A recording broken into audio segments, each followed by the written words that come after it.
What's up, everybody? Sorry for the delay in another video.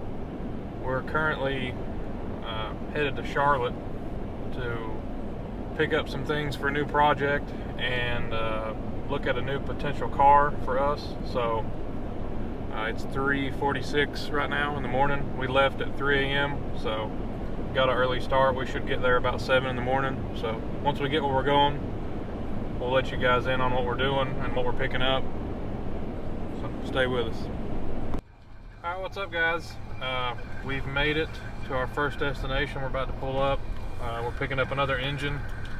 We picked one up last weekend while we were over here, R07 for the Hendrick chassis that we're restoring for Mark Martin. This is another Ford engine we're picking up now. It's a C3. So we're about to pull into this guy's driveway. And once we get there, we'll show you the engine, and then we might end up telling you what we're going to do with it.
So we have just left from picking up that engine.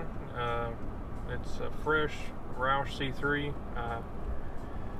It came with the bell housing and headers. It's fully dressed on the front, so it's got all the accessories, so that's good. While we were there, the guy that we bought the engine from actually had a car of his own. It's an old RCR COT chassis with a Chevy SS body put on top of it. So we got a couple clips of that we'll put in right here. It's a pretty slick car. It sounds like he's actually interested in selling the car. It's got a SP2 in it. It looked like it had a Tex transmission in it that had been converted to top shift. And we looked up the chassis number when we got back in the car, and according to what we found online, it was raced by Jeff Burton in 2007. It raced 3 races. It did pretty good, but no wins or anything, so it'd be a decent car for somebody to have. So here's the clip of that, and we're on our way now to pick up the Jericho transmission. Once we grab it, we'll be headed back west towards Tennessee and stop at Sherrill's Ford, and that's where the car that we're fixing to purchase is. So when we get there, we'll get back with you.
got the front end.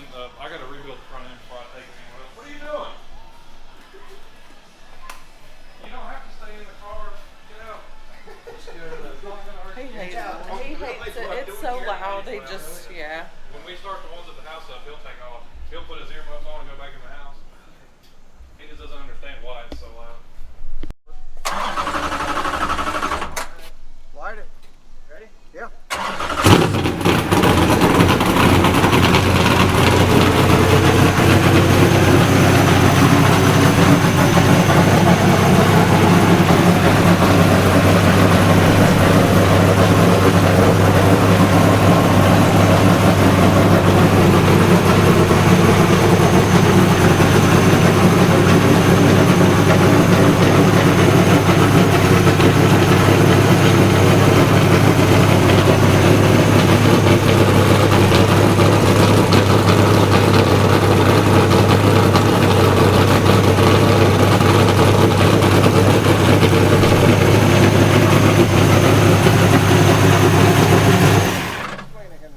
So, this is an older engine, and the oil we have in here right now is for like that car, which is spinning. It's like qualifying. That's why it doesn't have a lot of oil pressure. You know, I'll show you once it warms up a little bit when you ramp it up. I wrote it down. 1040. Yeah, VR1. I think. This is basically qualifying oil. That's all we had. It's for a FR9. Yeah. And It's so all- I've never seen it in person, but I've heard it's like It's like water. transmission fluid. It is. Yeah. It's super thin. So is it hurting anything? No. It's just- When we pump it out, we'll just, it goes back to that.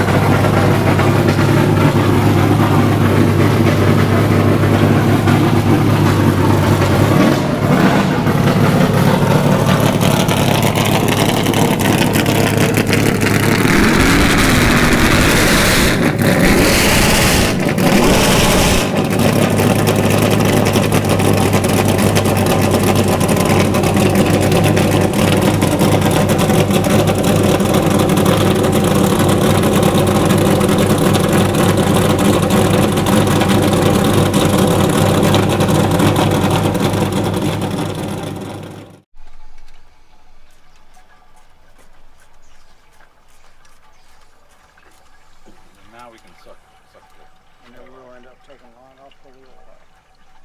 So what is the if you didn't do that and just shut it off the way it was with the valve shut, what would you just hold oil up on the top of Still will hold oil in the top. And as what will happen is a lot of the oil in the valve cover area, if it sits in there too long, it'll actually, because your valve stem seals and everything are such low tension, the right? the oil will actually bleed through and could fill up a cylinder. Okay. Because then it's hydraulically locked. Yeah. So you pull the spark plug And out. then pump it up. Yeah. We've had to do that. We, you know, and I had a lot of ARCA customers, and hey, my engine. All right, what's up, guys? Bit of an update. We're driving back home now. We got the car bought. Everything went smooth. Got it fired off. Got the oil run through it. The guys that have it there now, a guy named Steve and Craig. One of them works at Front Row Motorsports, and the other one works at Stewart Haas. They kind of do these cars on the side when they get time, kind of like we do. But the car, a quick rundown of the car, it's a Roush chassis, raced from 2009 to 2013. Started out as a Cup COT chassis that was driven by Greg Biffle in 09 and 2010. And then Carl Edwards drove it in 2011, 4 times. He got 2 poles and finished second twice with it. It's also a chassis that he wrecked into the back of Ricky Stenhouse and pushed him over the line at Iowa. I think it's Iowa. And then Michael Annette got it for 2012 and 13. It still has the original Mustang body on it from 2012 and 13, which is the same as 2011. So we're going to take it and put it back to the Carl Edwards scheme, which is the 60 Fastenal. But those guys, while it's over here, they're going to get it set up for road racing. Swap the rear end housing, set up the suspension geometry, swap out the brakes, put all new Alcon calipers, rotors, pads, everything. Put the brake ducts in it. What else? change the steering box out. That way it'll be ready to go. Hopefully in a month. They said it'd probably take a month or a little less, but they're going to do that while we work on the cars we have to finish. So the engine in the back is for another project. We're not going to announce it right now. I feel like that deserves its own video, but it'll be coming up. But it's another C3 for a project. And then we picked up a Jericho 4-speed transmission for it as well. So those will be going in another car. But yeah, keep your eye out for a video on that, the upcoming project for that, and then another announcement video on what we're doing with JR51 and what's happening with it.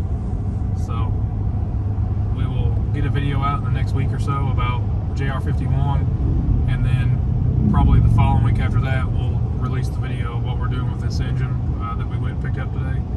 So keep an eye out. We'll probably have another video about the car that we went and bought today.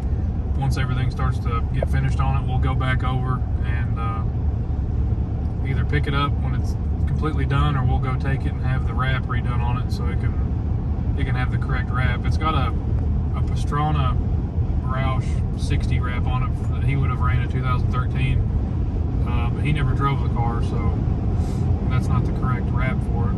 So we'll get it swapped, and then we'll do a complete video of it once it's finished. So be on the lookout for all that.